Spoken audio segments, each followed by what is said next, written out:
Good afternoon, gentlemen of the American Fantasy Football League. This is your league reporter, Paul Glassman, coming at you. Now, again, I apologize for not posting another video last week. That was my bad.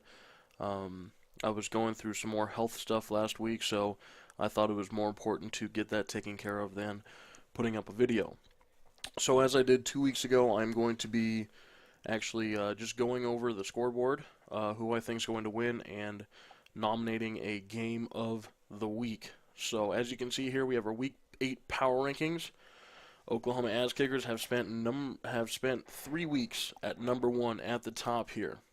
So let us get started. Let me scroll up here to the scoreboard, and we will get underway.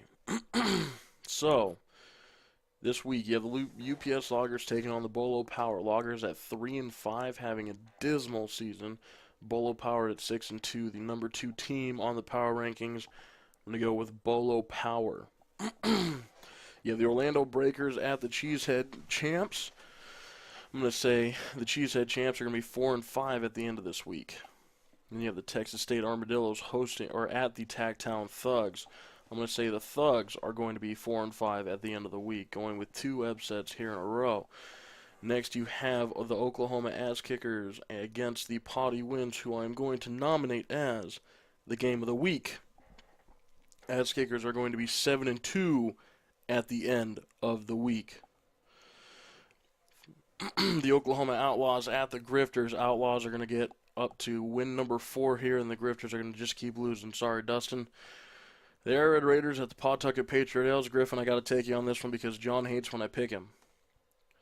You have the Dalton Gang, 5-3 at the Can We Have Orton Back Now, 6-2 Joe Walter team. I'm going to go with Dalton Gang here on this one, going to 6-3. It's going to be a good, even matched game. Finally, you have the Sacramento Steelhead at the Prospect Hill Punishers. I'm going to go with the Sacramento Steelhead, going to 5-4, getting above that 500 mark here. So let's take a quick look at this week's Game of the Week Quick Box Score View, brought to you by ESPN.com/fantasyfootball in the American Fantasy Football League. So is a Dallas Cowgirls fan. Put a picture up here. Generic picture brought to you by ESPN. Work for ESPN. So, Peyton Manning, enough said. I'm playing a shaky New England. What it takes to stop Manning. Although I do think New England's offense will be able to, with the Broncos offense, as you know, Tom Brady's starting to play like an Cam Newton. It's going to be tough. I'm telling you, it's going to be a tough one. Just because you see Cam Newton get very excited about his offensive production. He's been quiet this season so far, but you never know. I think that Cam Newton could really surprise this week.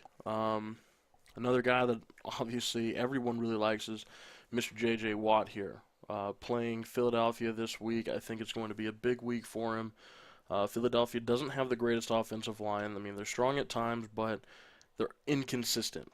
So I am looking to see J.J. Watt absolutely abuse that offensive line. And then finally, my man Earl Pearl Thomas here, playing the Oakland Raiders at home. Seahawks finally got a win last week. I think they're going to continue to win this week. Hopefully it's prettier than it was, but we'll see how it goes. So that's this week's breakdown of the game of the week. Again, Oklahoma Ass Kickers going to be at 7-2 at the end of the week. And this has been American Fantasy Football League reporting with me, Paul Glassman. You can follow me on Twitter at pglassman99. Any comments, questions, or concerns, go ahead and post in the message board. If not, until next week, gentlemen,